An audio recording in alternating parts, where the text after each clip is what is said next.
Une lettre du président Yoweri Kaguta Museveni datant du 22 mars 2026, adressée à son homologue, le président Félix Tshisekedi, portant allégation de massacre de la population dans le territoire de Djougou, a réussi une suite, mais sur terrain, la population reste toujours prisonnier de la FARDC. Bonjour, bonsoir. Nous vous saluons de partout où vous êtes en train de nous suivre. Nous, c'est Analysons Congo. Nous venons vers vous ce matin, ce soir. Nous sommes aujourd'hui le 23 du mois d'avril 2026. Nous venons vers vous pour analyser et essayer un peu d'entrer en profondeur de certaines choses. Likez, partagez, restez connectés avec nous. Ne manquez surtout pas de nous suivre sur toutes nos plateformes. Vous êtes notre famille et notre communauté, rendons-la plus grand. Fait abonner plusieurs personnes sur YouTube. Nous devons atteindre le cap de 100 000. Alors, si vous regardez bien ces images, je vous les explique. En regardant ces images, vous voyez des gens qui sont en train de se promener, mais c'est quoi? Nous sommes dans le territoire de Djougou, dans le centre de Lagos de Boulé. Là, c'est à Nitouré. La population qui est majoritairement Emma, elle se retrouve en bloqué, elle se retrouve bloquée, c'est-à-dire elle se retrouve fait prisonnier par la FARDC, vu que ces derniers occupent du camp communément appelé les camps des déplacés. Alors le militaire FARDC les empêche d'aller au champ et d'aller puiser de l'eau. Vous allez vous rappeler qu'il y a au moins le mois passé, nous avons fait une alerte démontrant comment la population était en train de demander l'appui et l'assistance de la part du gouvernement ougandais. Et les militaires ougandais ne pouvaient pas les aider puisqu'ils disaient que ce n'était pas dans les prérogatives de la mission ou les choses pour lesquelles nous sommes convenus avec le gouvernement de la République démocratique du Congo. Les temps se sont passés. Vous vous rappelez qu'il y avait une menace de Mozi, le commandant en chef de l'armée ougandaise, qui était en train de dire que si d'ici les 5, les choses ne sont pas réglées, ils vont retirer ces militaires. Cela a été anticipé, ou bien cela a été avant que cela ne se fasse. Le président Yoweri Kaguta Museveni avait écrit une lettre au président Félix le 22 mars 2026. Et la lettre, elle disait, et la lettre était en train d'accuser, démontrant qu'il y avait des allégations selon lesquelles la population Emma était tuée au vu et au su de tous. Alors, le gouvernement de la République démocratique du Congo, au travers le directeur de cabinet de la présidence, Anthony Kinzo, a fait une suite à la lettre. Il a répondu le 16 avril 2026. La lettre, elle porte référence de 1012-04-2026. Elle a été écrite à Kinshasa le 16. Elle a comme objet allégation de massacre de Emma dans la province de l'Ituri. Bon, je peux quand même vous lire le contenu. Elle est adressée à Monsieur le ministre et Madame, ainsi que d'autres chefs d'État qui sont les ministres en charge de la question. À Monsieur le vice-premier ministre, ministre de la Défense nationale et ancien combattant, Madame la ministre d'État, ministre des Affaires étrangères, coopération internationale, francophonie et de la diaspora congolaise, Monsieur le ministre d'État, ministre de la Justice et garde de Sceaux, allégation de massacre, objet, allégation de massacre de Emma dans la province de l'Ituri, à Monsieur le vice-premier ministre, Monsieur le ministre d'État. J'ai l'honneur de porter à votre connaissance que Son Excellence, Monsieur le Président de la République, chef d'État, a reçu une correspondance de 22 mars 2026 émanant de son homologue, le président de la République ougandaise, par laquelle ces derniers lui fait part des atrocités qui auraient été commises sans indication précise de période par des éléments de l'armée congolaise contre la population civile dans la province de l'Ituri, en particulier au préjudice de membres de la communauté Emma. Y réagissant, la haute hiérarchie, tout en commandant avec la plus grande fermeté tout acte de violence dirigé contre la population civile, a rassuré à son homologue précité quant à l'ouverture d'une enquête consécutive aux allégations ainsi que porter la connaissance à tous. Dès lors, le commandement suprême vous conjoint de prendre ces dossiers en charge avec l'attention requise et d'en assurer un suivi rigoureux, afin que si ces atrocités viennent à être établies ou élucidées, leurs auteurs, qui qu'ils soient, répondra pleinement de leurs actes et subiront toute la rigueur de la loi. Veuillez agréer, messieurs le vice-premier ministre, madame, messieurs ministres, de telle expression de ma considération distinguée. Signé Anthony Kinzo, directeur de cabinet de Félix Tshisekedi, président de la République démocratique du Congo. Alors, vu que la FARDC, je vais vous expliquer, je vous explique quelque chose ici. Vu que la FARDC avait bloqué les déplacés, de ne pas les déplacer, les IDPs, les déplacés internes, dans le territoire de Djougou, où se trouve dans les camps de Boulé, il les avait interdit d'aller puiser de l'eau, d'aller même au champ. Les gens ont commencé à mourir de faim dans les camps de déplacés. Ce qui les ont fait, ce sont les FARDC contre la population qui est dans les camps de déplacés, qui a fui chez lui pour venir s'abriter.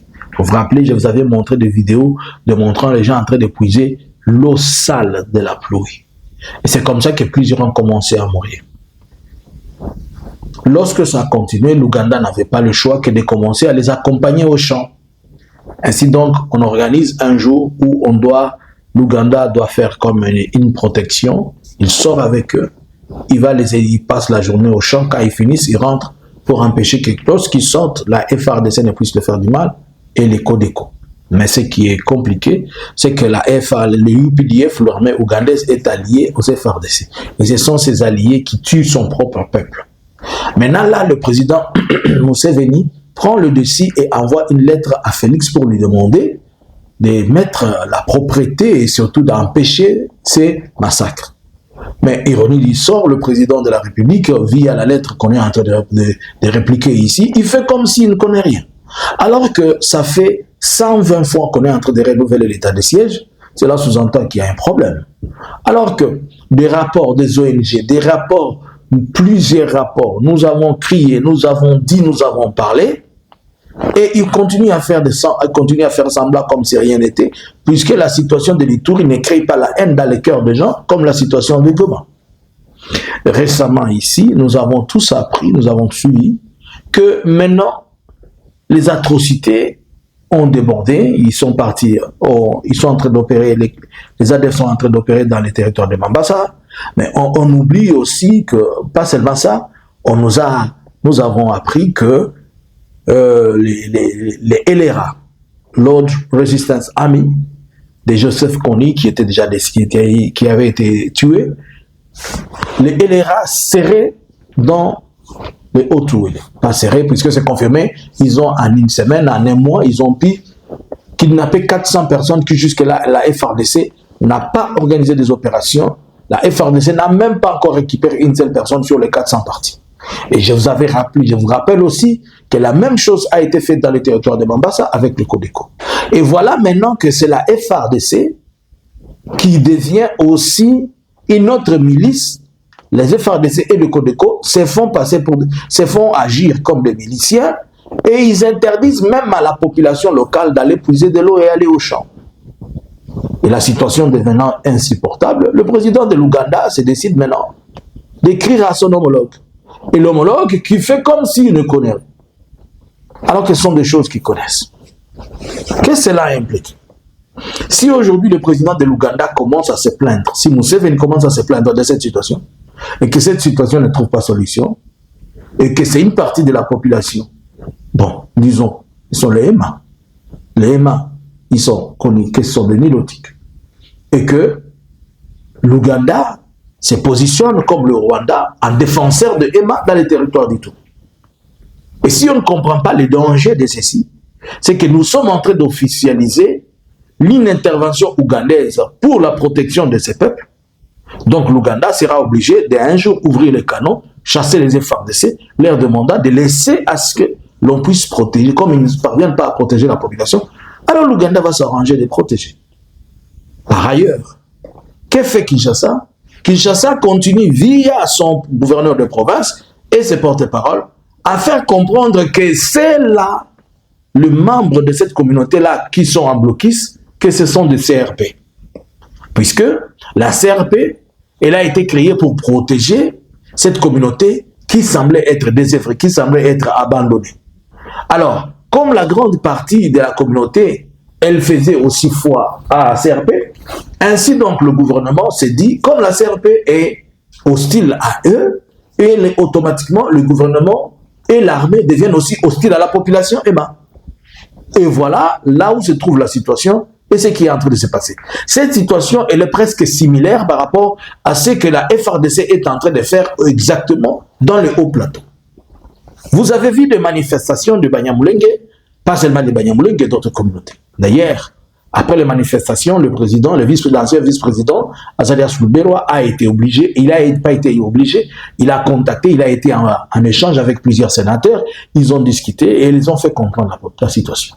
Il ne cesse de passer un seul jour sans que l'on puisse droner dans les territoires, dans le haut plateau, notamment entre Point Zéro et Minemo.